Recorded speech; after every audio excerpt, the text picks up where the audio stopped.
that we can affirm, that we can hold together, that we can actually do this work. And the work is always involving some sort of action from us, but it's also a belief. It's a belief. What do we believe in? Is it a hope, or is it a wish, or is it something we claim, declare, and know? You see the difference in that? We can hope, or we can claim, we can declare, and we can know. As a very vessel of God, as each one of us are, what do we know? What do we claim? What do we allow to take up space in our world and our consciousness, in our inner world, in our stories? Good morning. I'm having to segue myself just a little bit here, just because I really liked that segue there. It just really felt good. So I'm being with you now in that moment. You might think it's interesting that today's talk title is Squeeze and Shine. Squeeze what?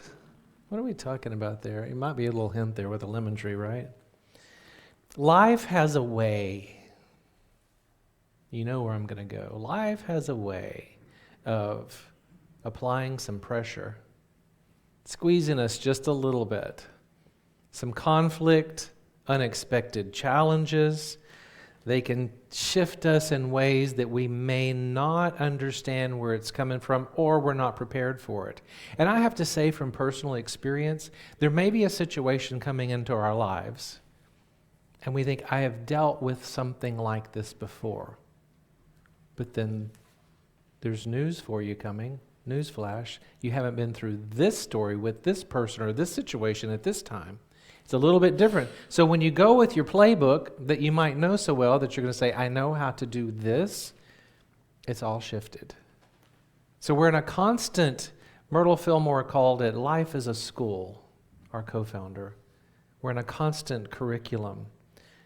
But what comes out when we go through those unexpected pressures, those stressors, those issues in our life, comes out under pressure, isn't created by the situation. This is the learning here.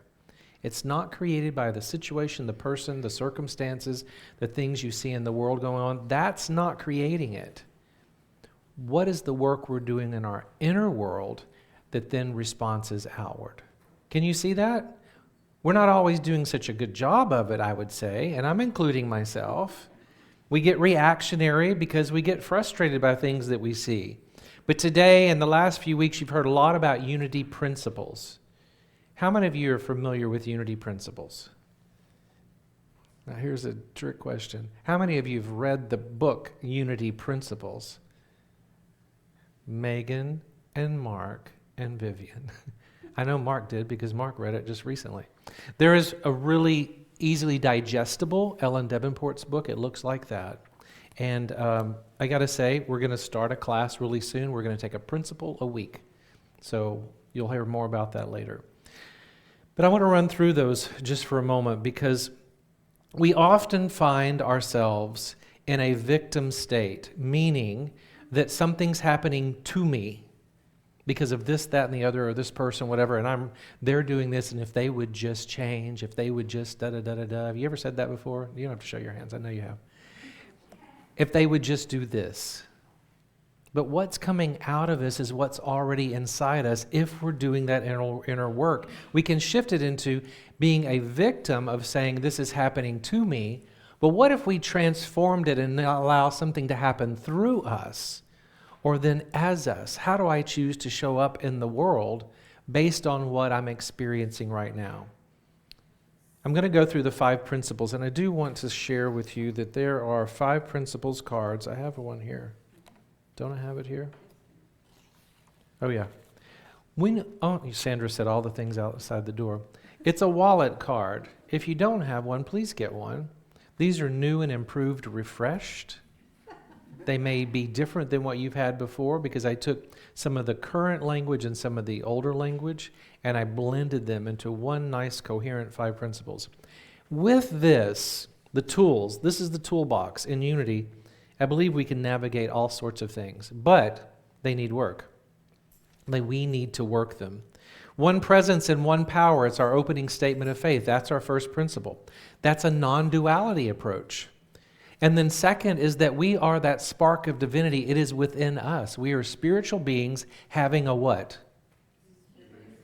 Yeah, having a human experience. Of course we are. That's what that's about. And then 3, we are co-creators.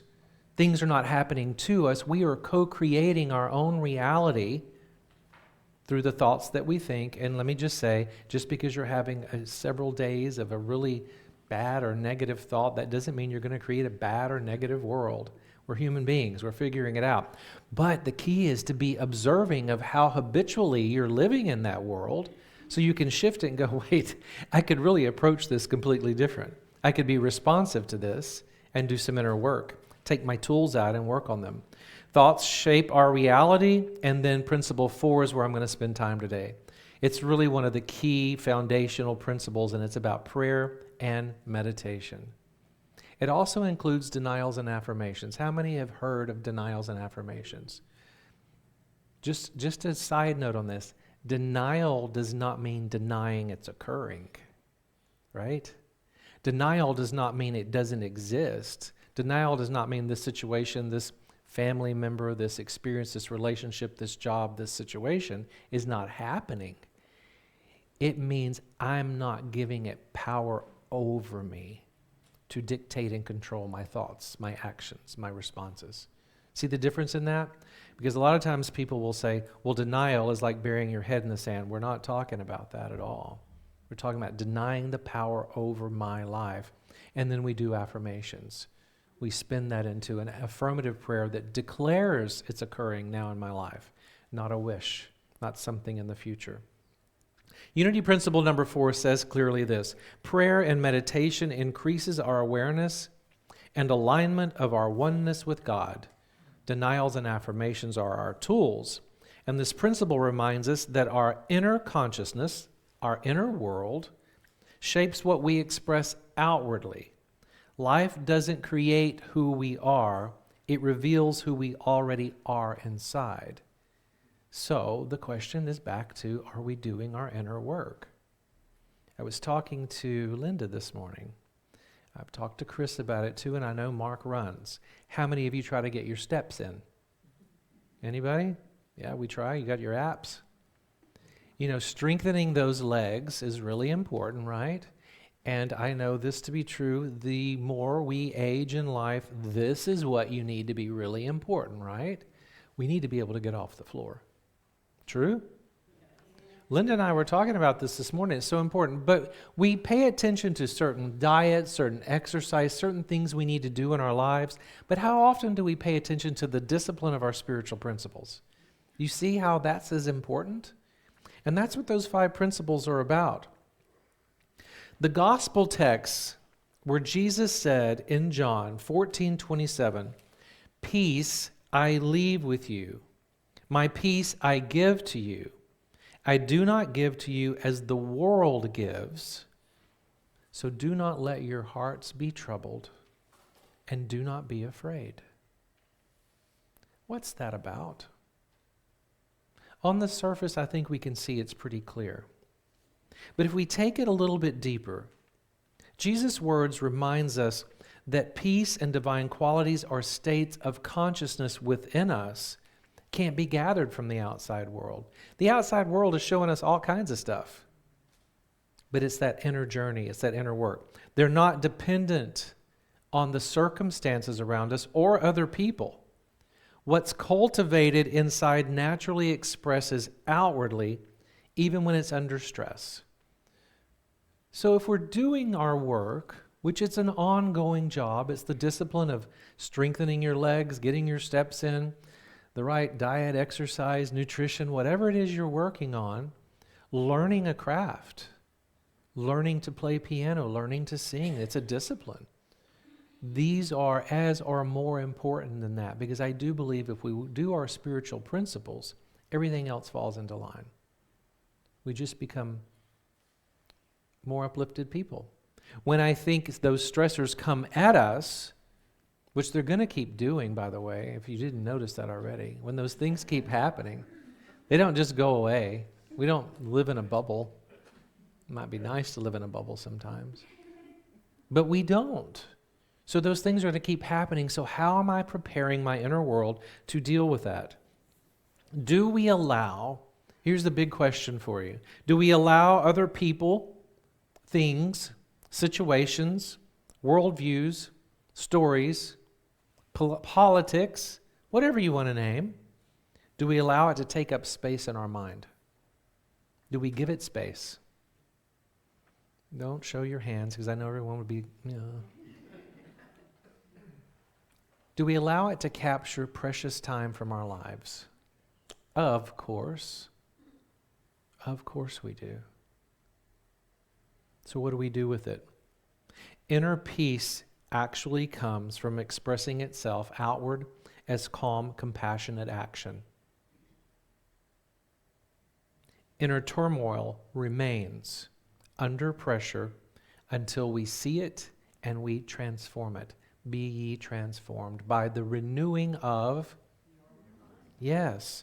Unity teaches that this is spiritual law. Our outer life reflects our inner consciousness. I know I've repeated that several times because it's important for that to stick. When we sing, which is such an important song in our unity tradition, let there be peace on earth. What's the next line? Let it begin where?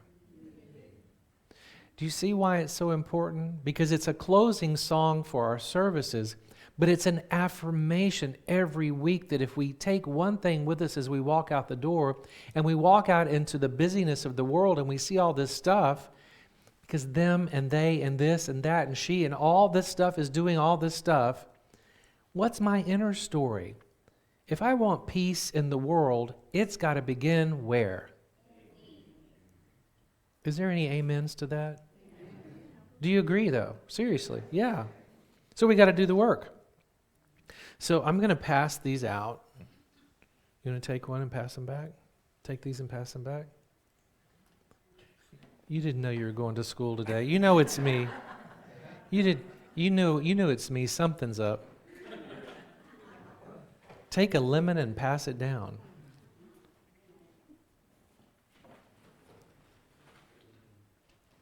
Lemons.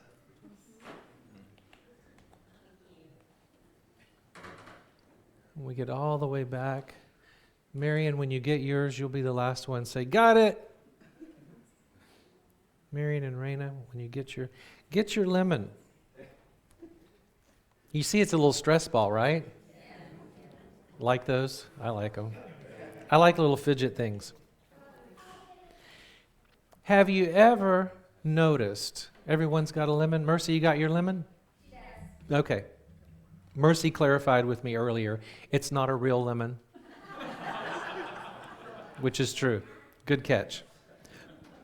Have you ever noticed, if it were a real lemon, that when you squeeze a lemon, what comes out is lemon juice or lemonade, sure. Lemons squeezed comes out lemon juice. It does not come out as root beer. It does not come out as pizza sauce. It does not come out as coffee or tea. Lemon juice comes out of the lemon when you squeeze it. What comes out was what was already inside. Can you see that metaphor there? Life works the same way. When we are under pressure, through stress, through conflict, through heavy demands, what emerges out of us in those situations is revealed, not created by the situation. It's who we already are. Yeah. Who did that whistle?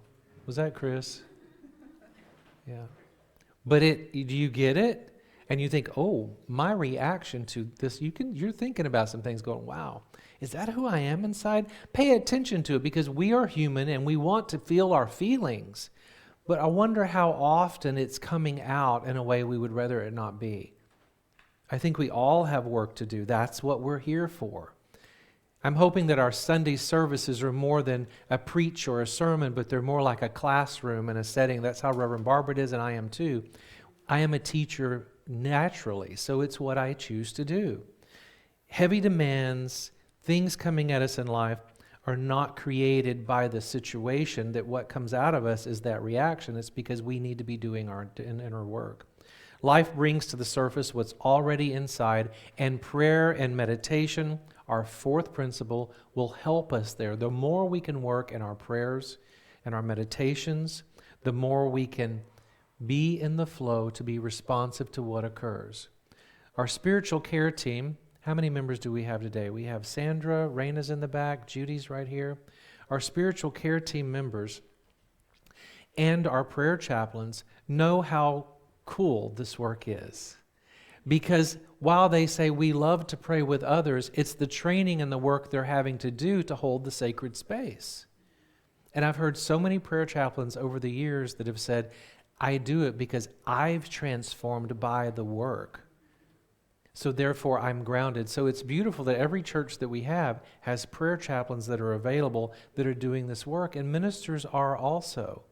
So it's important, if we're going to truly shift the culture or shift the consciousness of the world, that each one of us are doing this inner work. When we squeeze a lemon, lemon juice comes out, not root beer. I promise. I've tried it. Even when I've had a hankering for something, you can squeeze it all day long. It's going to be lemon juice. If our hearts are full of peace, of divine wisdom, of strength, those qualities will continue to flow out of us.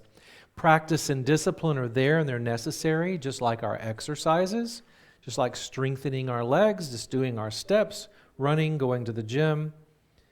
If fear and anxiety, irritation, constant state of uncertainty have taken root throughout our lives, they'll continue to surface until they are transformed. But first, we have to be the observer to notice that within ourselves. That's that awake piece. That's that new place in our lives that suddenly you're not asleep in life anymore. You're awake and you're noticing how you are. There's like this other person noticing you, and you're going, he, she, they must have some work to do there because I've noticed this is a pattern for me. You know how that works? Have you noticed yourself in situations? Maybe today's the first day you'll start noticing yourself. It's a wonderful experience, and you can never shut the door again. That's the thing. You can never close that up. I want to tell you about a story. I had the pleasure of, for those of you that are familiar with Cindy Wigglesworth, she wrote SQ21, or Spiritual Intelligence. It's a companion to EQ, Emotional Intelligence. And I became a coach with that spiritual intelligence, which is about to behave with wisdom and compassion, regardless of the circumstances. So that deep inner work carried me into being a hospital chaplain, also in Kansas City, with a high-level emergency room trauma center. So everything that was coming through the door was of a high level. Their protocol was that the chaplains would always meet whatever the incoming was first, no doctor, no nurse. Chaplain first. Let me take a breath. Because that was a deep learning for me too. That was their protocol, because they needed the anxiety of whatever has just occurred to shift so they could better help what needed to be helped. There's a story about a nurse named Leah that I want to share with you. And she worked in a busy hospital ward, a high-level trauma unit, emergency room care. And so it was always high anxiety, family, friends, people that would show up, the patient themselves, the doctors, the nurses, they were running short-staffed and always high level, high level, high level. One particular coworker was always snappy and always short, and it made it difficult for her to work with. But she would often react also. The whole place, the patients and everyone, she started to notice everyone was always angst and anxiety and filled with grief and trauma, and everything was on level 10. And so she thought to herself, I'm going to do something different. She was at a choice point. She said, maybe I'll just quit. But she loved what she did. It was a calling for her life. So she decided one day to ground herself. She just wanted to spend 30 minutes before she went to her shift in prayer, just inviting divine wisdom, divine love to flow in and through me. Something as simple as that. But to breathe and to ground herself and to know that she could walk through anything and that the environment would be changed. When she showed up at work that day, everything was different. Everything looked different. Was there still anxiety? Was it still trauma? Was things still happening? Sure. But she noticed that even that particular coworker and everyone on the staff seemed to be moving at a slower pace, but really clear and focused, doing the work they needed to do. What was revealed was that even though she was still under pressure, It wasn't created by the stressful shift or the environment. That was still stressful and still high anxiety. But what was revealed was the peace that she had claimed and the centering she did before the shift. And it changes the entire environment. She noticed everything was different. Do you believe that you have that power? You do? You, each one of us, everyone has that power to shift the energy of a situation, of a storyline, of any environment. Rosa Parks said, and I've carried a lot of her words with me throughout seminary too, were very powerful to me. But something key that she said, many people have said it, but Rosa Parks said it this way: one person can change the world, which we know she did. But imagine what one person can do if they just shift their energy in response to the story, the situation. I want to shift us into an exercise. The lemons are not there just for an exercise. They're there for actually more. We're going to do something with them. So have you been squeezing them? Have you looked at it since you've been squeezing it? No, nothing's happening. I just want to see if you would look. But take a moment with me. Close your eyes. Hold on to your lemon. Use it to squeeze. And just begin breathing. We're going to do an exercise with just a short meditation here. And you can squeeze it in a slow rhythm, just feeling that texture, that lemon, that squeeze. And begin tuning inward. Breathing. Imagine some of life's pressures. It could be something going on for you right now. Something that you see that's maybe not you, but what you see in the world. It's not hard to do. You just feel that that's that gentle squeeze. Life's pressures. And it's revealing what's inside. Now begin with me just to breathe. Big breath in. Squeezing your lemon as you choose. Just breathing. And now for a moment, invite God or the universe or divine presence, divine love and wisdom into your heart. Just make that invitation. Divine love, divine wisdom, I invite you into my heart, right here, right now. Breathing. Love, wisdom, understanding, strength, all those divine qualities. And while we're here in this moment, you may have noticed a word or a phrase or maybe an image, a person, a scene, something that you saw that just popped up in your mind as soon as we decided just to pause. No need to analyze it, just notice it. Breathing. And you may see an image or a word that it still keeps coming up, and that's okay, just notice it. And breathing. Just feel that gentle squeeze of the lemon.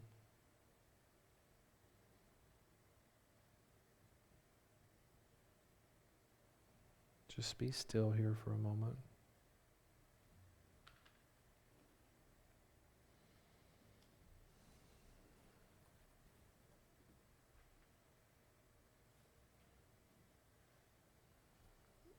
And in this sacred space, in this time that we've just used as an exercise, you can open your eyes now.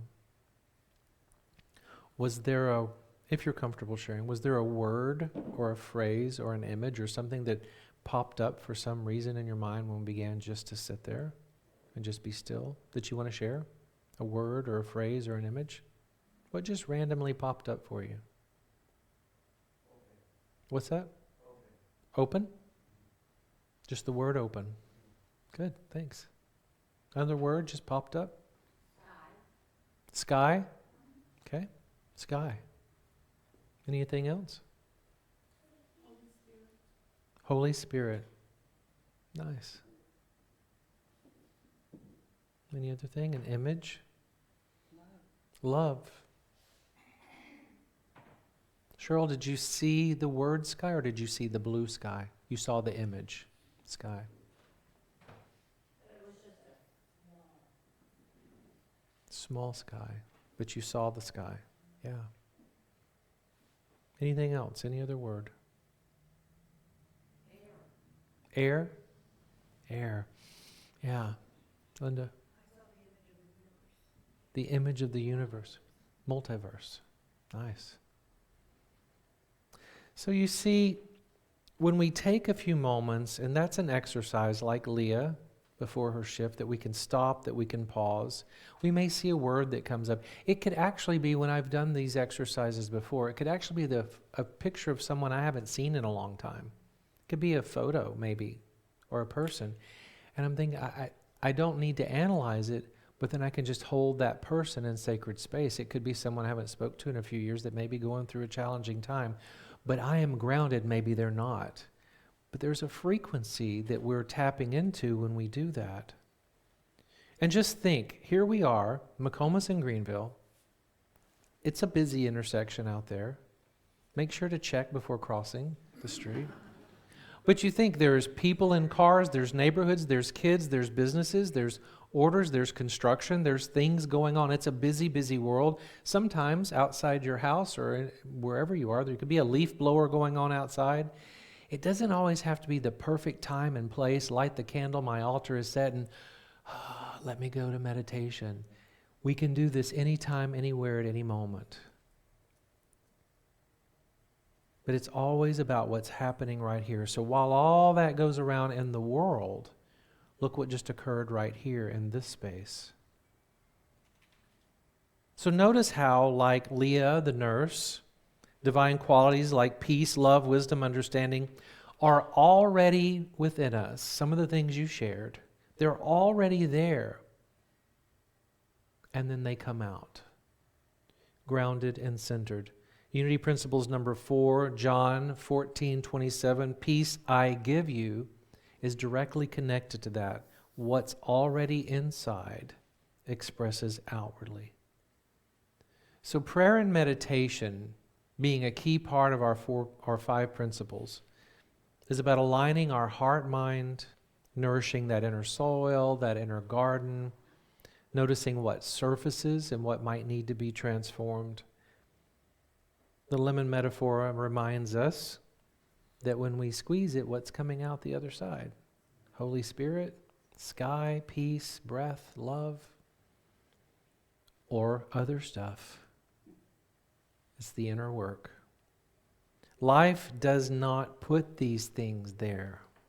It simply provides, life provides the squeeze so we know what needs to be revealed and transformed.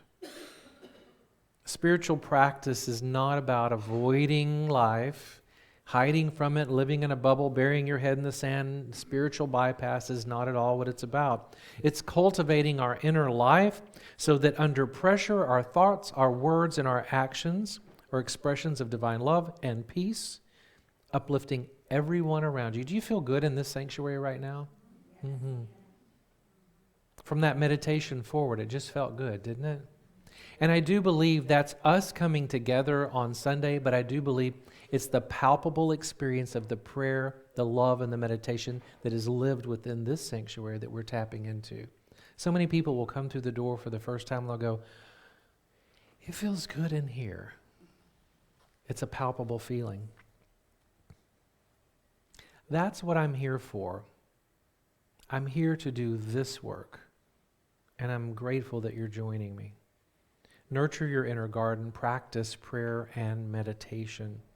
And if you want to take a deeper dive or say, I want to know more about this, or being on the spiritual care team, or becoming a prayer chaplain, because I tell you, prayer chaplains do the inner work so they can work with others. So it's a discipline constantly going on. See Sandra, if you're interested. See me, see Reverend Barbara, and say, prayer chaplain team, I want to know more about that. And we will do that inner work together. As always, I remind you that you matter. This is why you matter. We are co-creating the world in which we live in. Take a moment and look out at the world and tell me we don't need to do our inner work so we can co-create the world, right? This is important work, sacred work, because you matter. Each one of you are sacred beings on the planet right now doing incredible work. And I thank you for being here today in this experience. Put your hands over your heart as we close. And sometimes people don't get to hear this, but we always want to make sure, I always want to make sure that you hear it today. Rachel, your hands on your heart. I see you. I see each one of you. And know that you are loved. God bless you.